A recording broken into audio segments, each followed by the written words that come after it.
Oto nowa Dacia Duster po raz pierwszy w hybrydzie.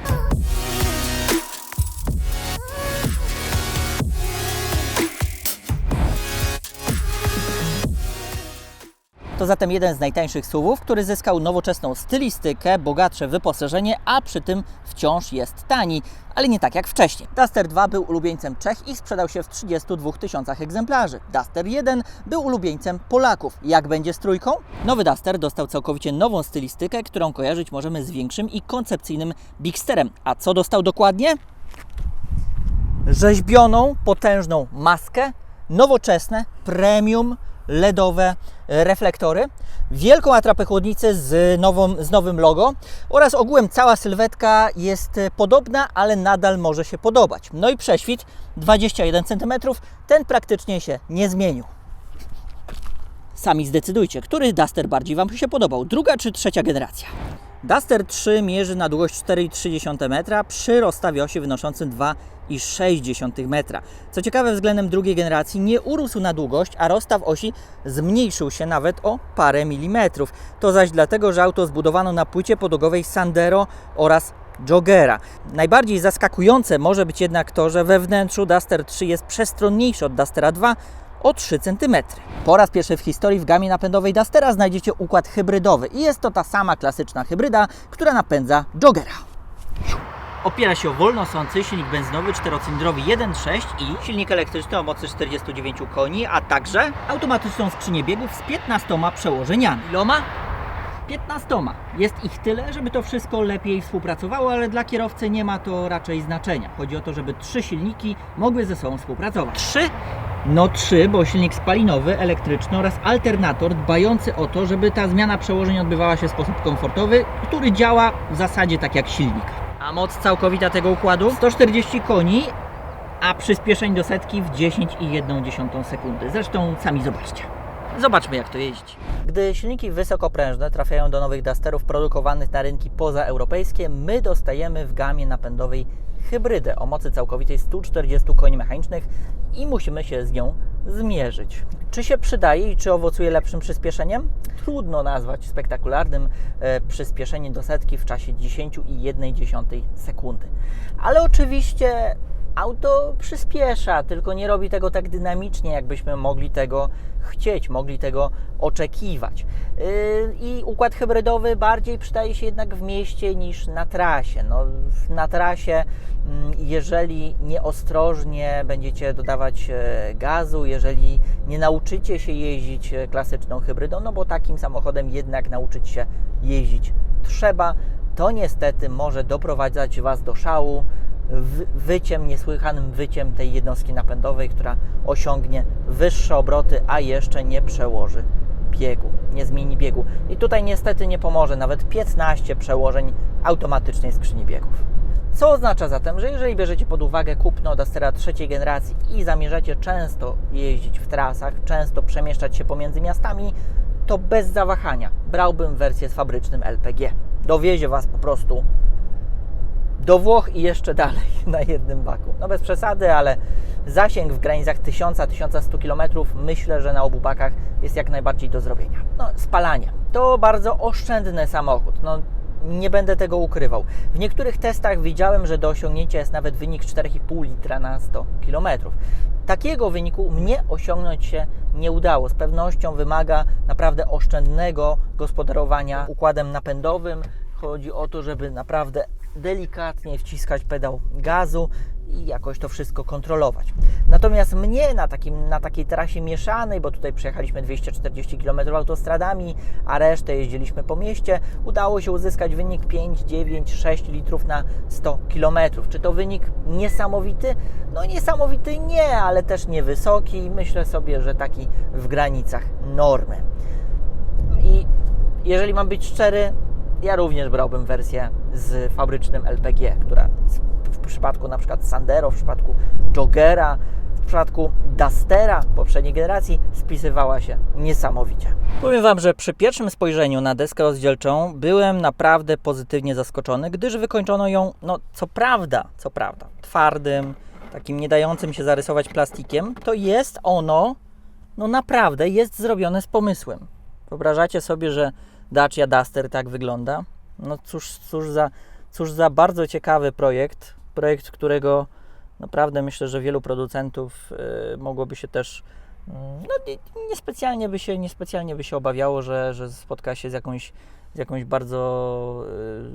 bardzo dużą krytyką, bo projekt tej deski rozdzielczej jest naprawdę tutaj ciekawy. Oczywiście, kto oczekuje od Dustera plastików z Mercedesa, ten się zawiedzie, ale każdy inny myślę, że będzie tutaj zachwycony. Ciekawe są wielkie i ciężkie, no to też tak ciekawie działa, ciężkie te nawiewy klimatyzacji. Do ekranu systemu multimedialnego również przyczepić się nie mogę, ponieważ wyraźnie została tutaj podniesiona rozdzielczość względem poprzednika i wszystko tutaj dobrze się prezentuje. Zresztą zaraz na ujęciach dodatkowych też zobaczycie, że również wyświetlacz, znaczy to, co nam się wyświetla uruchamiając kamerę cofania, również wygląda bardzo dobrze. Ten ekran, ten obraz kamery cofania prezentuje się lepiej niż u niektórych konkurentów, na przykład tych japońskich. No i zresztą sam ekran jest dość responsywny, do jego obsługi nie mogę się za bardzo przyczepić. Co prawda czasem w cieplejsze dni zaczyna lagować, ale ogółem jest dobrze. No i oczywiście bardzo fajna sprawa, Apple CarPlay jest tutaj dostępny bezprzewodowy. Zatem do interfejsu przyczepić się nie mogę. Z ewidentnych plusów, na które warto tutaj zwrócić uwagę, są ten rząd przycisków funkcyjnych, fizycznych, bardzo fajna sprawa, że jednak obsługa klimatyzacji znajduje się tutaj na panelu fizycznych przycisków. Nie trzeba gdzieś tam szperać w dotykowym ekranie, to jest bardzo duży plus. Dodatkowo mamy bogate wyposażenie, ponieważ już od wersji Essential możecie mieć ładowarkę indukcyjną. Tu są dwa złącza USB typu C, jest półeczka na telefon, jest też sporo innych schowków, innych półeczek, także to jest super. Dodatkowo to, co widzicie tutaj pomiędzy ekranem znajdującym się za kierownicą, a tym ekranem, to jest coś, co się pojawiło już w Joggerze, coś, co się pojawiło w Sandero, w Loganie nowej generacji, czyli uchwyt na telefon. Bardzo fajna sprawa. Inni producenci powinni się uczyć, jakie rzeczy można robić. Sama kierownica również wygląda przyjemnie, dobrze. Podoba mi się jej projekt, taki również kanciasty jak cały samochód i na dodatek została pokryta miękkim w dotyku materiałem, co również jest bardzo dużym plusem. I dodatkowo mamy tutaj taki podłokietnik na boczku drzwi. Co ciekawe, został on wykończony, znaczy w tej wersji akurat nie, ale może być wykończony dwoma milimetrami pianki, dzięki czemu przyjemnie się tutaj trzyma łokieć. Również przyczepić nie mogę się do tego, co prawda nieruchomego, nieregulowanego, ale jednak długiego podłokietnika, pod którym znajduje się dodatkowy schowek. Ten podłokietnik również jest wykończony miękkim materiałem i naprawdę przyjemnie się tutaj po prostu siedzi. Jest komfortowo, jest przyjemnie. Przyczepić się do tego miejsca, do tego absolutnie nie można. Siadając tu po raz pierwszy poczułem się od razu komfortowo i przestronnie. Nie wiem, czy to za sprawą tego, że nadwozie jest bardziej takie kanciaste i sama deska rozdzielcza jest też kanciasta. Może to po prostu wrażenie, albo rzeczywiście jest tutaj po prostu więcej miejsca. Czujemy się jak w pełnoprawnym SUV-ie. Jeśli chodzi o pozycję za kierownicą, no to tutaj mamy szeroką dość regulację wysokości fotela kierowcy, można go sobie dostosować. Tak samo jest też z regulacją kolumny kierowniczej, która jest dość szeroka. Dwa minusy. Po pierwsze, samo siedzisko jest dość krótkie, przez co wyżsi pasażerowie niż ja mogą odczuwać dyskomfort na dłuższych trasach. Po drugie, fotel kierowcy, bardziej siedzisko kierowcy jest lekko nachylone do przodu, przez co na początku ciężko się do tego przyzwyczaić. Natomiast jeśli chodzi po prostu o przestronność, o wygodę, tak na krótkich trasach, to myślę, że tutaj bez zarzutu możemy dać 4 na 5.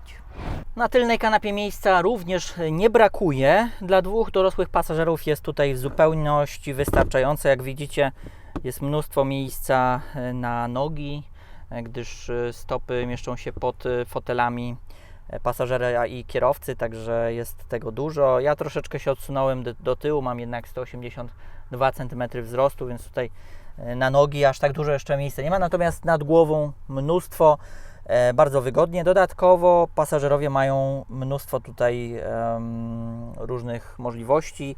Jest uchwyt taki na butelkę, jest to jeden z tych uchwytów akcesoryjnych, które można zamontować tutaj wszędzie. Są dodatkowo uchwyty na telefon, uchwyty na tablet, żeby nam się wygodniej, miło i komfortowo podróżowało, niczym w S-klasie. Co prawda podłokietnika nie ma, ale tak jak mówię, jest tutaj tak wygodnie. Może nie na jakieś super długie trasy, ale myślę, że tak na co dzień jako samochód taki quasi-rodzinny to jak najbardziej Duster trójka się spisze.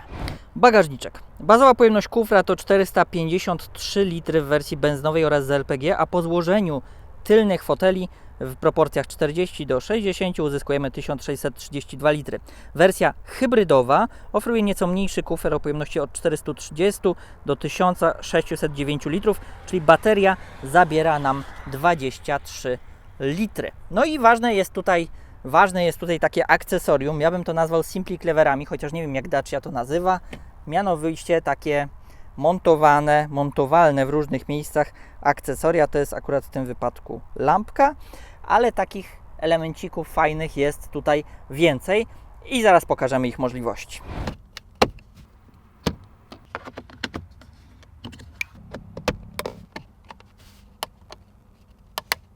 Odnoszę wrażenie, że Duster trzeciej generacji ma trochę inaczej skrojone zawieszenie względem drugiej generacji. Podobno też wersja hybrydowa jeździ bardziej sztywno, zawieszenie jest bardziej twarde względem wersji 4x4. Ale wiecie co? Dla mnie to jest ok, bo owszem, niektórzy są przyzwyczajeni do tego, że Duster jest taki miękki, bardzo komfortowy. Ten nadal taki jest, ale przy tym wydaje mi się, że pewniej się go prowadzi. To zawieszenie jest bardziej bezpośrednie, jest bardziej przewidywalne, auto nie buja się, nie kołysze się, ma się wrażenie takiego bardziej komfortowego, ale też bezpieczniejszego samochodu, że prowadzimy bezpieczniejsze auto niż poprzednia generacja. Dla mnie to duży plus. Również pod kątem układu kierowniczego wydaje mi się, że pracuje on bardziej bezpośrednio. A czy rzeczywiście coś w nim zmienili? Tego nie wiem. A ile kosztuje nowa Dacia Duster? Najtaniej wersję z LPG zakupicie za 79 900 zł. Dostajecie tutaj klimatyzację manualną, system multimedialny, tylne czujniki parkowania, a także światła do jazdy dziennej LED. Najtaniej wersja z 4x4 kosztuje 106 400 zł, natomiast za hybrydę minimalnie zapłacicie 111 400 zł. Co ciekawe, w tym momencie w salonach znajdziecie jeszcze Dustery z poprzedniej generacji, bogato wyposażone, z silnikiem turboładowanym 130-konnym za około 100-110 tysięcy złotych. A Wy co byście wybrali? Napiszcie w komentarzach, a my widzimy się w najnowszym odcinku Na Poboczu w piątek o godzinie 20. Hej!